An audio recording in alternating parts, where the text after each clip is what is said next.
Many landlords don't give their lease a second thought until there's an issue, and then they have to deal with it. And that's why we're on here today.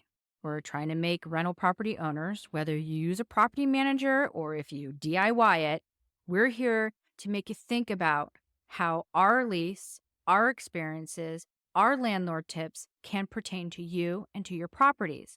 It's free advice from years of professional experience.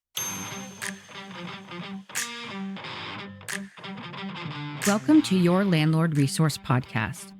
Many moons ago, when I started as a landlord, I was as green as it gets. I may have had my real estate license, but I lacked confidence and the hands-on experience needed when it came to dealing with tenants, leases, maintenance, and bookkeeping. After many failed attempts, fast forward to today, Kevin and I have doubled our doors and created an organized, professionally operated rental property business. Want to go from overwhelmed to confident? If you're an ambitious landlord or maybe one in the making, join us as we provide strategies and teach actionable steps to help you reach your goals and the lifestyle you desire, all while building a streamlined and profitable rental property business. This is your Landlord Resource Podcast. Welcome back, landlords.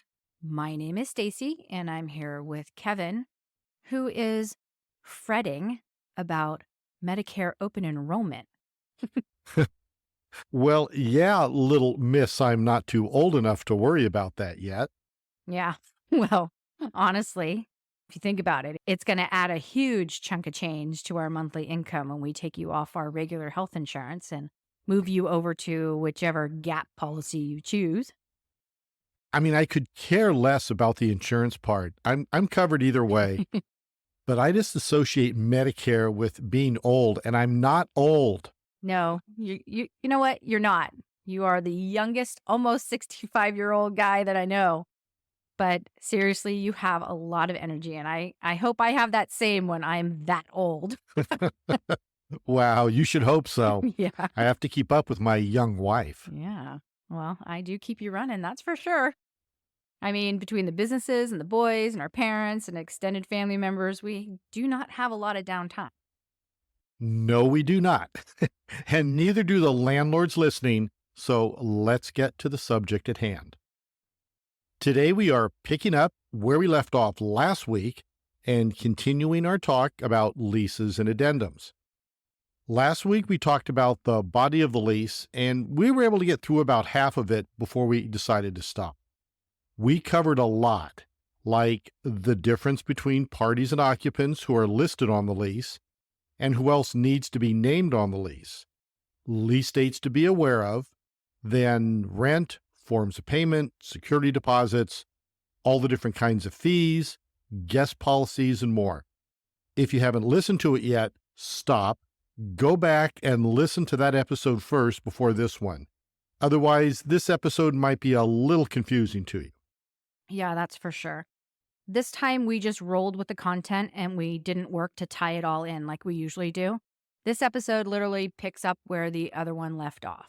So, with that said, here are the rest of the items that should be included in the main body of the lease. You want to include a section of your lease that indicates if it is guaranteed by someone else. Under the checkbox indicating the lease is guaranteed, it should briefly describe the liability that's covered by that person. Usually it's rent or damages, financial or physical, caused by the tenant, including any legal fees that are incurred. Prohibitions are something that should also be included on the lease and need landlord consent to use on the property. So items such as pets, aquariums, waterbeds, swimming pools, trampolines is a big one, and outside antennas are all items that can wreak havoc for you as a rental property owner. In addition, fireworks, fire pits, outdoor gas heaters, charcoal or wood burners, or other open flame cooking devices or propane gas fueled cooking devices as well, basically grills. It needs to be noted where they're allowed to use these if you do allow them. If you need to include explicit information about grills, there's usually a specific addendum that you can add to your lease. So our lease includes a few blank lines to add information should we need to. In this place, we will add the words, illegal firearms, drugs, or related paraphernalia. That last part was under the advisement of our attorney, right? Yeah, and so we have him review it from time to time, and he noted that there was nothing listed about illegal firearms. And the state has since added a section regarding illegal drugs. So I guess I can take that off now, but it's just like second nature when I'm writing it. Yeah, I guess it's better to make sure we are clear on that subject. Okay, moving on. You should have a section for large appliances. This section basically just states that the tenant cannot remove any large appliances provided by the landlord, and they cannot add any without consent. Now, some examples would be large freezers, portable dishwashers, air conditioners, or generators. Now, air conditioners and generators should not be an issue, but if you listen to our episode last week or the week prior about fire safety, we talked about older homes having wiring systems that cannot handle the pull that comes from some appliances and can cause the wires within the walls to heat up and eventually could catch fires. Just something to think about. Next, we do not allow our tenants to do repairs or alterations to their unit without a written request. This, of course, includes painting the walls, but can also include wallpaper, changing locks, or adding internet wiring inside the walls. Unlawful activities are pretty obvious, but states that it includes all occupants listed on the lease, as well as their guests who cannot engage in criminal activity, including growing, manufacturing, or selling drugs, acts or threats of violence, or any criminal activity or criminal threat on or off premises that is directed towards the owners, landlords, or managers of the property. Yeah, so that's the section there where they added about the drugs. Other items to consider including might be sections on spare the air alerts, like meaning they can't burn wood, pellets, or manufactured wood on days designated as spare the air days. Political signs are another one. In California, by law, we have to allow them, but the law designates limitations on the number of signs, locations where they're displayed, and the size of the sign depending on if the rental is a single family home or a multifamily apartment. Water conservation is again likely more a California based issue because of the drought we were in for many years. I know Arizona has some issues as well. It also is because many of the multifamily buildings have their water bill covered by the owner, so it's asked that they're mindful when they're using water. This again is a reason why many owners, including ourselves, are looking into adding rubs so we can share the cost of the water bill with our tenants. So let's just back up real quick and let people know that RUBS is Ratio Utility Billing System, I think it I is. think that's it. Yeah, which allows you to share the cost with your tenants when you are usually paying the full bill. So, larger corporations and owners of larger multifamily complexes have been doing this a while, but it's not as common for us smaller landlords to implement, which is why we plan on doing a podcast about it as soon as we go through this whole process sometime in 2024. Entry in cooperation is a small section and very simply just states that the landlord or a designated employee may enter the unit during business hours to perform inspections and maintenance duties. It also states that proper notice must be given. So in California, we have to give 24 hours notice, but in some states, it is 48 hours unless it's deemed an emergency. In bold, our lease states that refusal to allow the landlord to enter, as allowed by law, is a material breach of the lease and is just cause for termination. Now, that's a super important one, folks. In order for you to get in and do inspections, in some states, it needs to be written in your lease. We cannot express enough the need to include a section on entry and cooperation. Here's a quick story why. There was one time where the carbon monoxide detector was alarming in a unit in our sixplex. The neighbor who shares a wall with them knocked but no answer. She called us to see if we knew anything, and we knew the tenant was out of town, and explained that we had to get someone over there to unlock and check it as soon as we could. So I believe our contractor ran over there and met the gas company and also had the fire department on their way. They had to evacuate the building and make sure everyone was a block away. They got the door open and the whole unit was filled with the smell of gas. Apparently, before leaving, the tenant bumped the knob for one of the gas burners, and where there was no flame, gas was coming out. Now you can imagine what could have happened if that CO detector had not alarmed the neighbor. Just one little spark from the heater turning on would have been disastrous. Oh my gosh, I forgot all about that. I think Jim almost pooped his pants on that one. I almost did too when we were 2 hours away. Yeah, that one got our adrenaline going, that's for sure. All right, moving on. So bed bugs is a huge issue, especially for those who travel. I know right now Paris is having a huge problem with it. Those little buggers hop into suitcases and are happy to hitchhike wherever it goes, including back home. On our California lease, it is discussed in the body, and then we legally have to supply additional paperwork on how to identify them, their life cycle, common signs and symptoms, preventative measures, how to get rid of them. And it does say that we have to be notified because then we have to let the other tenants know what to look for in their unit. And obviously, there is a subsection that discusses cooperation with the pest control service. We have a video on bed bugs as well as some PDFs, so we'll link those in our show notes for you. They're good to check out, and if not already, potentially you should include them with your lease.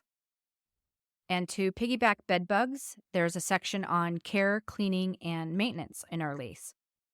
Let's just say this is about a half page long and covers anything and everything that you can think of, from keeping the premises neat and sanitary to properly using appliances and plumbing. And it covers not blocking exits and returning property in the same condition as it was received, as well as notifying the landlord for maintenance and repairs issues. This section ends with making sure water and moisture do not accumulate, which can cause what? Dry rot? No, Oh, mold. fail. Mold prevention is another section that is covered extensively in our lease. The basic gist of it is about prevention, cleanliness, and air circulation. Along with what is listed in the base lease, we also include a 4-page informational guide all about mold growth. Just like bed bugs, there are photos of what it looks like, where it's most commonly located, possible issues that can cause mold growth, and who to call if the tenant suspects mold is growing in their unit. Now, this 4-page guide is for California-based leases, but there's a lot of information in there that's very useful for landlords. So we're going to link the PDF in our show notes for you to download. So I think one thing to remember is that a lot of tenants don't have experience with such things as mold growth, right? And the more information that you can give them up front for them to learn about where it comes from and what it looks like and all of that, the less chance that you're going to have this issue happen. And if it does happen, you have done your part of advising them on what to look for. So if there is severe damage, you actually may have some recourse against the tenant to go back and get that remedied. Okay, plumbing is a very short section with a couple of lines that basically say that any cost of repairs or stoppages that are caused by the tenant's negligence are the responsibility of the tenant. If you have a septic system, you're going to want to add information about use and care for that in an addendum. Yeah, now we don't have a lot of septic systems in our area, but we did have one rental in a more rural area that we needed to include very detailed instructions for. Your base lease is by far the most important document that you will use in your rental property business. We know this and last week's episode are filled with a lot of detail, but we are here to guide and advise landlords on how to run your rental properties with confidence and professionalism. Should you make sure the lease you use is comprehensive and complete? Absolutely. Use the information in this podcast to compare to your lease, and then go to your legal team and ask them to create any sections missing in your lease so it is rock solid and protects you. All right, stepping off my soapbox now, on with the show. Yeah, that was very important what you just said, though. So many landlords don't give their lease a second thought until there's an issue, and then they have to deal with it. And that's why we're on here today. We're trying to make rental property owners, whether you use a property manager or if you DIY it, we're here to make you think about how our lease, our experiences, our landlord tips can pertain to you and to your properties. It's free advice from years of professional experience. Luckily, we are people who work ahead and like to be prepared before or if something goes wrong. So we don't have a lot of bad stuff to report back. But we know a lot of others who do deal with some pretty gnarly crap when owning rental properties. Well, I don't think we have a lot go wrong because we really take our time when screening tenants, too. We have had our share of tenants who were really great on paper and ended up being crappy. But for the most part, our tenants are great. They pay rent on time, they care for the property, they follow the terms of the lease, and they are usually very prompt about notifying us of any issues that come up. Yeah, we'll do an episode on that at some point. We're creating an online course for the processes we use when placing tenants, and that should be out sometime in the early part of 2024. So you guys can all learn how to place your ideal tenant without the expense of using a property manager. No matter if your units are close in proximity or in another state, you can do the background checks and make sure that the applicant falls under all the criteria you have created. All right, I'm going to step off my soapbox now. Sorry, folks, we do get a bit passionate about managing properties the right way. All right, so back to the contents of the lease. Last week we mentioned landscaping. Now, this section is to cover a couple of issues. The main paragraph should address the tenant having to contact the landlord or management if there's any issues like dry grass that could become a fire hazard, dead or broken tree limbs, broken irrigation lines, things like that. It also should state that they're not to hire someone to remedy these issues without the landlord's consent. Now, why is this important?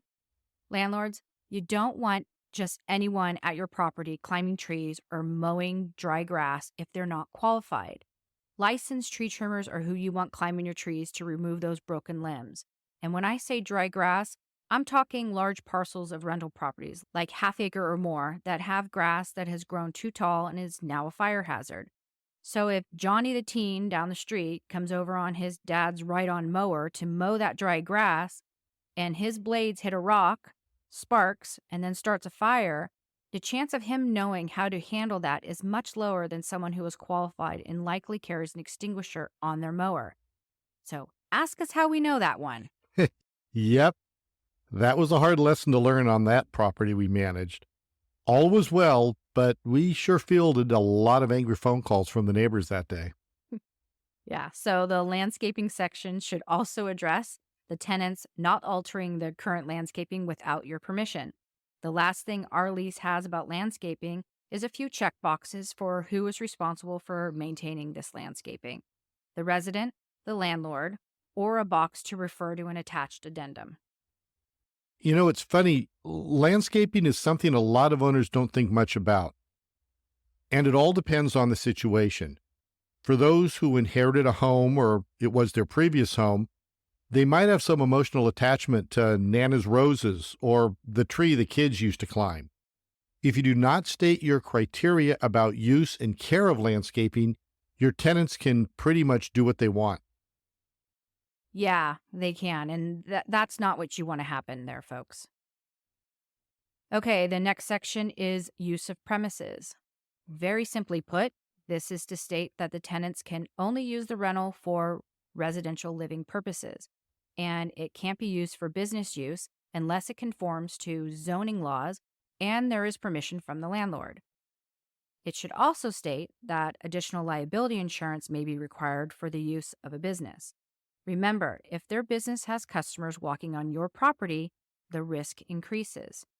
Regular renter's insurance does not cover if someone is on your property for business related reasons. Now I want to talk a little bit about the quiet enjoyment, waste, and nuisance clause.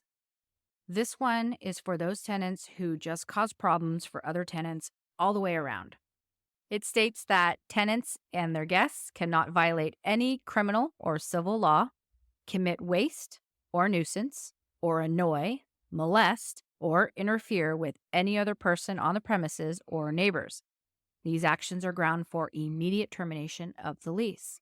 It also covers noise ordinances and the creation of any noise that is disturbing to other tenants.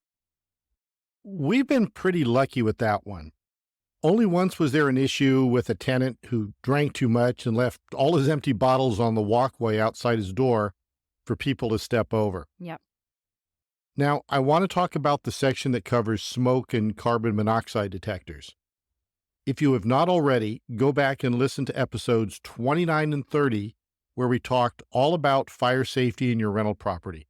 A lot of good information in there that many of you might not think about. So these two sections, or one if no gas or carbon monoxide detector is needed, basically says that the rental was furnished with smoke and carbon monoxide detectors and that they were tested and found operable. It also states the landlord has the right to enter, to check and maintain the detectors as provided by law. The last part is important, but rarely followed. It says the tenants are responsible for testing the detectors weekly. Which is a total joke. We don't test our personal ones weekly. I mean, geez, we barely test them twice a year. Yeah, I know. But I think it's just a way to cover your butt if the unit fails in between inspections, which has happened to us before. Of course, it says the tenant has to contact the landlord right away if any issues are found, and that the detectors cannot be disabled, disconnected, or removed at any time. Which we find them in the closet all the time. We do, but whomever built the place put detectors really close to the kitchen, so for our tenants that cook a lot, it's a little bit of an issue. Yeah, I just wish they'd put them back after they're done cooking. Yeah. On to some clauses about liability. So, your lease should have a line in there that states that you're not responsible for package deliveries. With porch pirates as a big issue, landlords can't be liable for packages, mail, or messages that are delivered to the entrance to the unit or anywhere else on the property. The next one is liability for damages, fines, and penalties. It needs to say that the tenant shall pay the landlord for costs to repair, replace, or rebuild any portion of the premises that they damage. So, this can be like a broken window from a rogue baseball, or a door jamb that the dog chews up, or a garage door that the tenant or maybe their guest accidentally drove through when they thought they were in reverse. Our lease states payment is due 5 days after the receipt of the invoice, and that includes the clauses and paragraphs for keys, landscaping, repairs and alterations, satellite dishes, plumbing, and care, cleaning, and maintenance. Fines and penalties is a bit longer, but basically states any fines that occur because of broken laws or ordinances, like operating a grill or a fireplace on a spare the air day, or in California with our drought, there were restrictions on what days and times you could water and use your irrigation systems. A lot of fines were handed out for those when tenants didn't switch over their old timer dates and times on their sprinklers. And it sounds ridiculous that we had to be so strict with water, but we were in a severe drought up until last year. Thankfully, we're doing much better after a very rainy winter. All right, let me finish up liability and talk about joint and several liability. Basically, this section indemnifies a landlord for liability that arises for personal injury or property damage that is caused or permitted by the tenant that arises before the tenant returns the unit to the landlord, that they are jointly and severally liable for all obligations under the terms of the lease. And it is important to state that this statement does not waive the landlord's duty of care to prevent personal injury or property damage where duty is imposed by law. Yeah, that's a small but mighty section to include. Sale of property is an important section to include, which basically says that if the property is sold or refinanced, the tenant must fill out estoppel certificates stating any changes that might have been made during the term of the lease. If they do not within 10 days of notice, it will be assumed both tenant and landlord are still operating under the terms of the most recently signed lease. We did an episode all about inherited tenants where we go into a lot of detail about estoppel certificates, so give it a listen. I think it was episode 11. Yeah, we'll double check it and we'll put a link in the show notes. Okay, so our lease also includes a section that addresses destruction or damage to the unit. The gist of this is to describe what happens if the unit is uninhabitable by a force out of control of the tenant, like a fire, flood, or something like an earthquake. Long and short of it is, if the unit is totaled and was not caused by the tenant, the lease terminates. If it is by negligence of the tenant, the lease does not terminate because that gives the rental property owner the right to pursue damages. Now, if the property is only partially damaged, the landlord must begin repairs to restore the unit as soon as possible, and if it is habitable during this time, give a proportionate rate discount to the tenant. And I think that sounds fair. Yeah, it is. All right. I'm going to try and roll through the rest of these fairly quickly. There should be a notice regarding the sex offender database and website, which is likely a state by state requirement. In California, we have Megan's Law, which basically means we have a website that provides the name, sometimes the address, and sexual offense of persons living in all California zip codes. It's simply a notice given that they have the right to know who is living near them, and if they want to know, they can look it up on their own. Hazard notice, again, is a notice that there may be hazards more likely in that zip code area, like floods or wildfires. A website is given to help tenants determine what, if any, hazards could occur in that area. There's a website that is given to help tenants determine what, if any, hazards could occur in their area.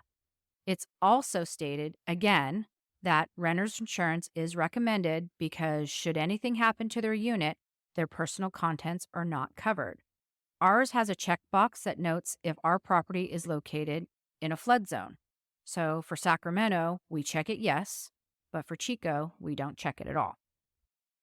Okay, I want to jump in here quick and let people know that in California, if your property is located in one of the flood zones, by law, you have to have insurance to cover that.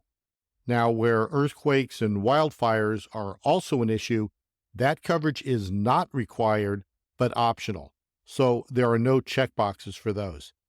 If you have a natural disaster in your state that requires insurance coverage for, include a checkbox for that. Yeah, that's a very good point.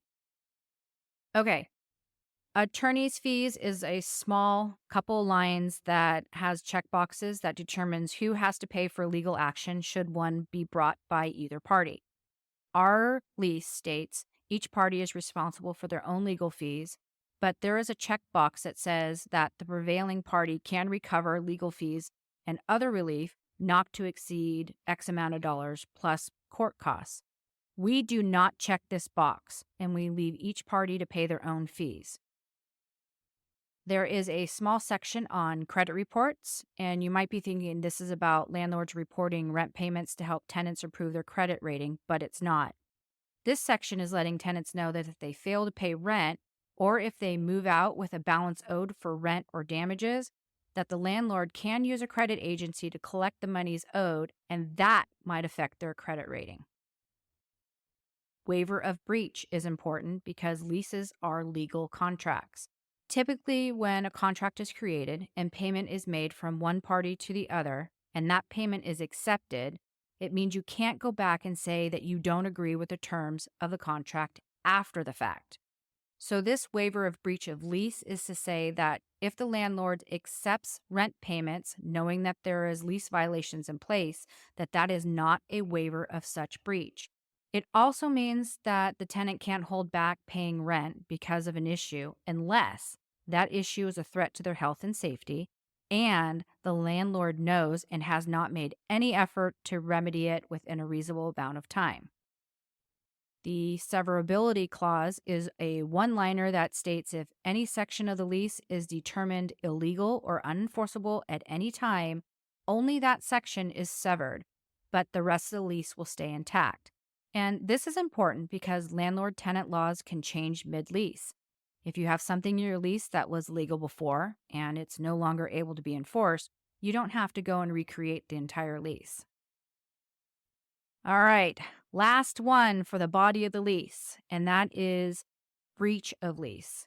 And that's basically a statement that says if the tenant breaks the lease, either by not paying rent or by abandonment, the landlord, under stated civil code laws, can recover the unpaid rent or damages as well as charge for a reasonable amount of their time that it took to recover those monies. All right. So we know we've thrown a lot of information at you this week and last. And next week, we have one more podcast to share about leases. And that will be all about addendums that you can add to your lease to, in a way, personalize it to the needs of the property you are renting out. I want to quickly remind you that if you're looking for a reputable place to find a state specific lease and related addendums, check out Easy Landlord Forms. For those of you who are not familiar with them, Easy Landlord Forms is owned and operated by other rental property investors just like the rest of us. They sell most every form a landlord may need, from state-specific leases, addendums, notices, and lease term change forms. They offer over 200 forms for free when you sign up for an account.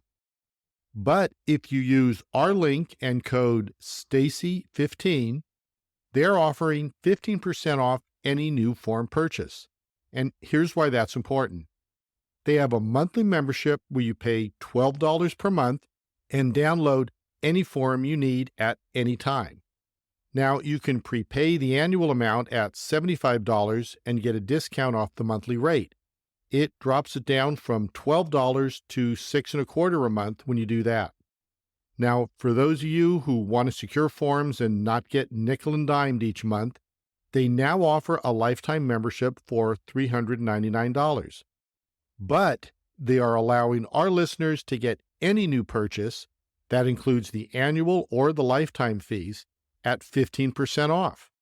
We'll add a link in the show notes as well as our code STACY15, that's Stacy with an IE and the number 15. Yeah, we really like those guys over there. They've got their stuff together for sure. We have downloaded forms from them that we've been able to make use of several times. And remember, if you learn something new here today and think that your lease needs to be updated, check out the state specific leases at Easy Landlord Forms before you reach out to your legal team. An appointment with them might cost you as much as a lifetime membership over at Easy Landlord Forms. So see if you can use their forms and leases first. Thank you so much for listening today. We really appreciate you showing up each week and hearing all that we have to share about being self-managing landlords. It would really help us out if you could share us with other landlords or associations you might be a part of. We are working to try to reach everyone to start a community of landlords who want to have confidence in what they're doing and operate a successful rental property investment business. I mean, Kevin and I are trying to create a legacy for our kids and grandkids and future generations. So, what better way to set them up than by having solid criteria and guidelines to follow in your footsteps? Remember, we're not in competition with each other. Let's all work together and share what works and what doesn't work so we can build a community of landlords and rental property investors. So, with deep gratitude and appreciation, we're going to sign off. And until next time, you've got this, landlords.